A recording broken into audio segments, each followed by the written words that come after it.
Welcome back, beauty lovers and meme enthusiasts. Today we dive in the world of makeup, but with a fun twist. We take a slight variation from the functions of each product and go to choose the right one for your skin. Yeah, this video about skin types. It's a little late, I understand, but better late than never.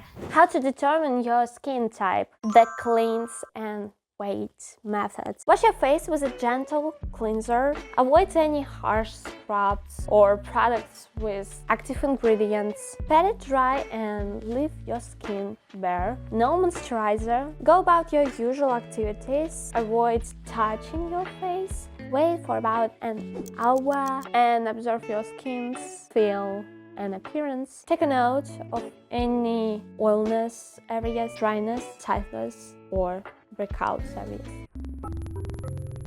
Characteristics of each skin type: normal skin, smooth texture, no dry patches or excessive oiliness, minimal blemishes,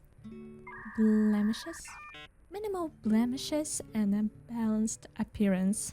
After cleansing, skin feels comfortable with no tightness or greasy areas. Oily skin, shiny appearance, visibly enlarged pores, prone to acne and blackheads, especially on the T-zone, that is forehead, nose, and chin. After cleansing, skin may feel clean initially but becomes oily soon after, especially on the T-zone. Dry skin, flaky, rough texture, tightness, and may have visible dry patches, can be prone to sensitivity. After cleansing, skin feels tight, rough, and may appear dull or red.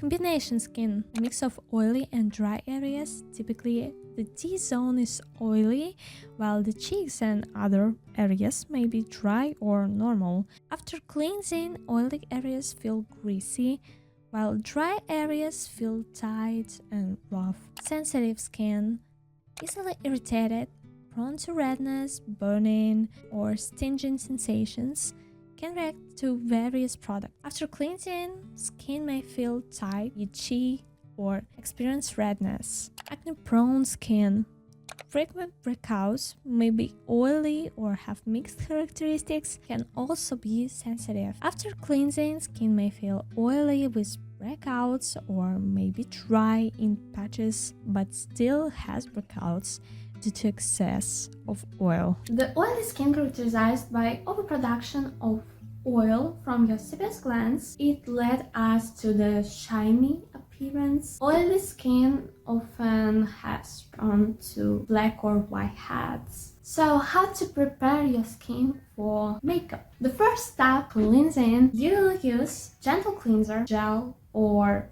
to cut through all of the excess of sebum without over drying. It's better to keep safe your skin barrier. If you damage it, nothing will stop your sebum from the glands. I have a little combination skin. Sometimes I wash my face only with water.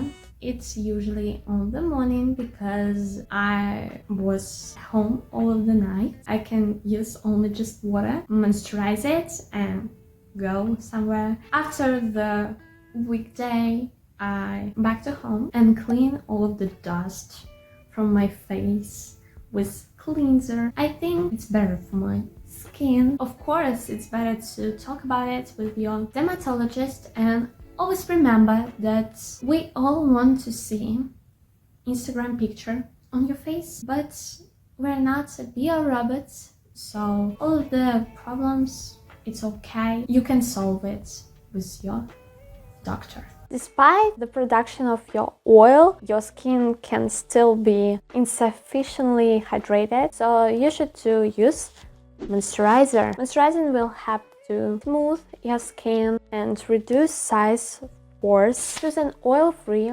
lightweight, water-based moisturizer. Look for the gels or lotions with non-comedogenic effect. You can use multifunctional products to your skin to keep it light. It can be base of your makeup, and other. Some ingredients in your cosmetics can reduce the sebum production, such as salicylic acid, niacinamide, zinc, especially in the SPF cream.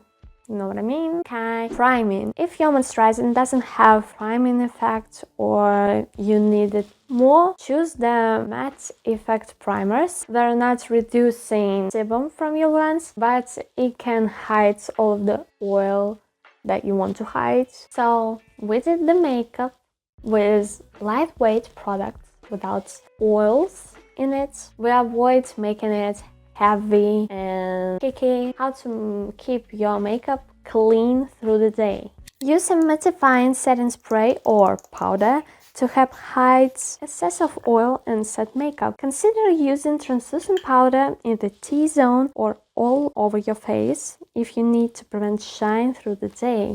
Also, you can use blotting paper to make matte effect. I talk about it in the last video. Carry blotting papers to absorb oil without disturbing makeup. They help to keep the shine at bay. Look for blotting papers made from the natural materials. These materials are effective at absorbing oil without adding any fragrances or talc on your skin, because these products can irritate your skin or add cover to your makeup. To do a quick touch-up of your makeup, you can put in your bag powder, about it in the last video. And the best thing that you can make to your skin is to use alone-wearing formulas. While you use this product, you haven't got any heavy layers. You stay in the light side. To prevent oil production, you should build